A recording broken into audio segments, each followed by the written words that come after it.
You may be so inspired by S.E. Wendell's fantasy romance novels, you may just want to become an artist yourself. Take B, for example, who is now creating what she hopes to be the first special edition cover of Heart Song, which just came out on March 29th.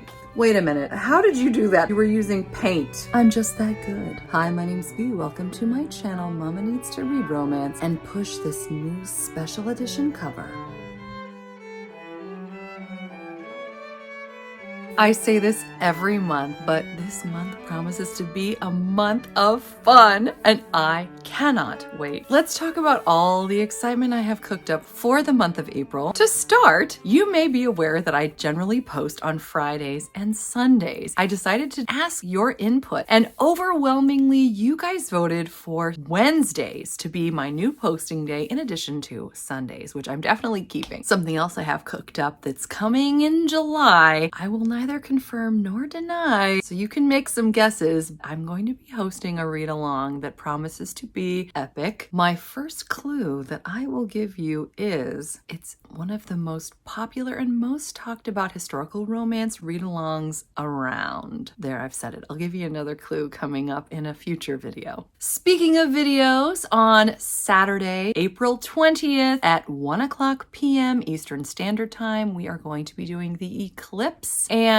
the Short Second Life of Bree Tanner live show and hangout, because last time I think the first half we talked about New Moon and then we just hung out and had a good time. So we're gonna go ahead and just call it that for the next one. And I'm not technically a member of the Beam Me Up book club hosted by Tiffany of Tiff Talks Pages and Avery of Ava's Romance Books, but nevertheless I am very excited for their Beam Me Up book club pick, and likely it will need to be read by the last Friday of the month, so looking forward to that. Another thing I just can't wait for in the month of April, it's likely to be our first Stuff Your Kindle Day of the year sometime in April. Some of us are contemplating actually doing a live show on the day of Stuff Your Kindle Day so that we can talk live about the fun things we are finding. There are 4 huge contemporary romances being released in the month of April. I think it could be argued that April's maybe the biggest release month for prime time contemporary romances. I've already had the pleasure of reading Just for the Summer by Abby Jimenez, which will be released on April 2nd. Also being released on April 2nd is Chloe Lisa's Bergman Brothers' final book, Book 7, Only and Forever, as well as the next book in the Cheat Sheet series by Sarah Adams, The Rule Book. Not only that, Emily Henry has Funny Story coming out on April 23rd. I'm planning on vlogging my experience reading all 4 of those books, and by the end of April telling you how I feel and ranking all 4 books. Another new release I'm really excited to read is S.E. Wendell's Heart Song. This book just came out on March 29th. Haven't had a chance to read it yet, however, and I'm going to be doing that first thing in the month of April. Cannot wait to get into the second book of the War of the Underhill series by this incredible author who came on my show for almost 3 hours the other day, and we had a blast talking about art, history, and all things writing. It was awesome. There are 2 arcs coming out in the month of April that I'm really excited to read. I got digital copies of Late Bloomer. It's a sapphic romance featuring 2 women in North Carolina, which is my home state. I love it so much. Asheville specifically, where my husband and I have vacationed multiple times. We have a florist and a woman who is new to the estate who initially clash but then perhaps find love. I can't wait for all the spring or summery vibes of North Carolina to sweep me away. I'm just so ready for it. Additionally, I'm really excited about The Lady Plays with Fire, which is the next book in this series by Susanna Craig. I read the first book in the series and was thoroughly enchanted. So when I saw that the next book was coming out, I had to request the arc, and I'm so thankful they gave it to me. I also feel really fortunate. Look at this beautiful package. Simon & Schuster sent me one of their most, if not most, anticipated books of the year. It's called The Ministry of Time. It's coming out in May. I'm going to be reading it in April, and I can't wait. This book is supposed to follow a group of people that are all from different times in the past who wind up getting plucked from their own time to work together, and 2 of them fall in love while they're doing some overarching overarching mission. I'm going into this rather blind. That's all I know. We look at this top shelf pick. Actually, in addition to like a lovely bookmark, we also have fun stickers, which I'm really excited about. An object from the future. Ah, love, life's greatest catastrophe. A chicken purse and little cat. Color me intrigued.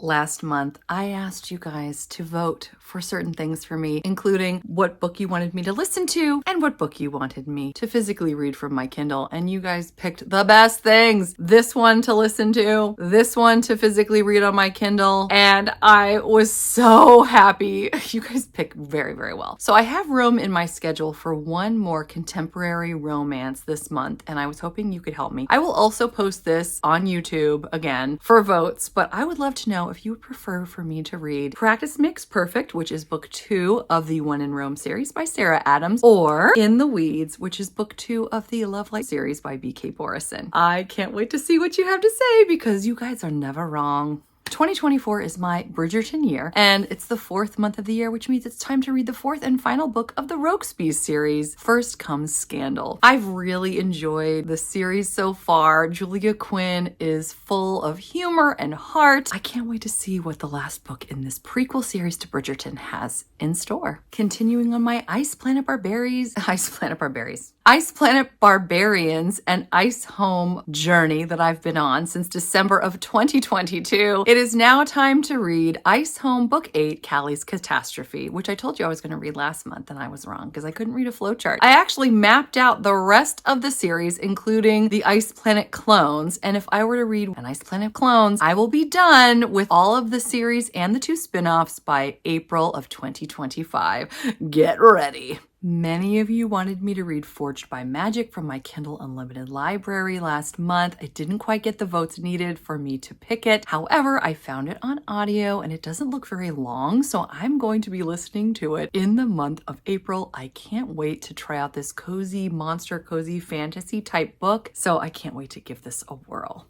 Editor B coming at you. Please ignore the sounds of my children. I'm trying to edit this quickly while they're playing. So Forged by Magic is the first book in the Falling for Fables series. The second one is Brewed in Magic, and the third one is actually coming out in the month of April, the end of this month on the 30th, Mind in Magic. So something to keep in mind in case you're wanting to start or continue this series. But wait, there's more. I've got some historical fantasy coming up, 3 books to be exact, and I still won't be done with the Maiden Lane series. I will be reading Book 8, Dearest Rogue, Book 9, Sweetest Scoundrel, and Book 10, Duke of Sin, in hopes of someday finishing this series. And maybe I'll finish it in the month of May. One can only hope. But I'm really excited because Carrie of Booked for Romance and I are going to be buddy reading books 9 and 10. And I have to be honest, a lot of the books recently that I've read have not been huge winners for me. Books 2 and 3 of this series are still my favorite and some of my most favorite historical romances of all time. So sort of like Eloisa James, I feel like Elizabeth Hoyt has been a smidge hit or miss, but I'm really excited to read the next 3 books in the series this month and see what I think. I wonder if there will be another hit in the mix. Well, that was really short. I hope it wasn't too brief for you, but it is spring break and my children are getting restless, so I need to go. If you feel like it, leave me a spring flower. Leave me your favorite of the ones you can find.